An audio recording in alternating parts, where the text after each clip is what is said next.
नाज़िन, कंदकोट में उरड़ी सबब 17 बारड़ा फौत थी चुका आहिनि।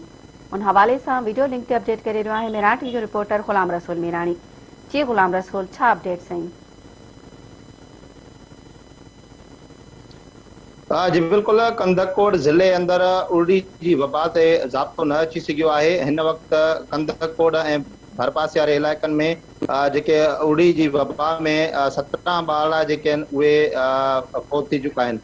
जॾहिं त ज़िले अंदर जेको अंग ॿुधाए पियो वञे उहो 31 खां वधीक जेको आहे न उहे ॿारड़ा जेके आहिनि उहे उरड़ी जी वबा जी बीमारी सबबु जेको आहे हयातियूं विञाए वेठा आहिनि।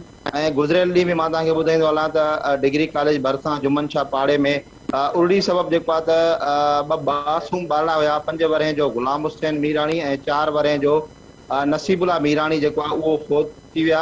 ऐं संदसि जे घर में जेको आहे त रोज़ राड़ो जेको आहे उहो मतल आहे। ऐं सिहत खाते पारां उरड़ी जी वबा ते ज़ाब्तो आणण जे लाइ जेके आहिनि के बि हिन वक़्त ताईं उपाउ न आहिनि वरिता विया। ऐं जॾहिं त मुख़्तलिफ़ जेके इलाइक़ा आहिनि जंहिंमें जुमन शाह पाड़ो आहे, सैनिमा पाड़ो, गुलशेर पाड़ो ऐं उन सां गॾोगॾु कंदकोट जे भरपासे वारा जेके इलाइक़ा आहिनि उते अञा केतिरा ई जेके ॿारड़ा आहिनि उहे मर्ज़ में जेके आहिनि उहे वरितल आहिनि। उरड़ी जी वबा फौत थी वियलनि जे वारसनि जेको आहे उहो ज़िले इंतिज़ामिया खां ऐं सिहत खाते जे अमलदारनि खां जेको आहे इहो ई मुतालबो कयो आहे त फौरी तौर ते सिहत खाते जूं जेका टीमूं आहिनि उहे जोड़े करे उरड़ी जी जेका वबाई सूरत अख़्तियार करे वञे पई उनखे ज़ाब्तो आणण लाइ क़दम खयां वञनि। ऐं हिन वक़्तु मां तव्हांखे इहो ॿुधाईंदो हलां त सिहत खाते जो जेको आहे फोकल पर्सन्स आहे हबीब अख्तर, उन सां जॾहिं मुंहिंजो राब्तो थियो त उनजो इहो चवणु आहे त कच्छमोर कंदकोट ज़िले में उरड़ी जा 94 केस जेके आहिनि उहे रिपोर्ट थिया आहिनि।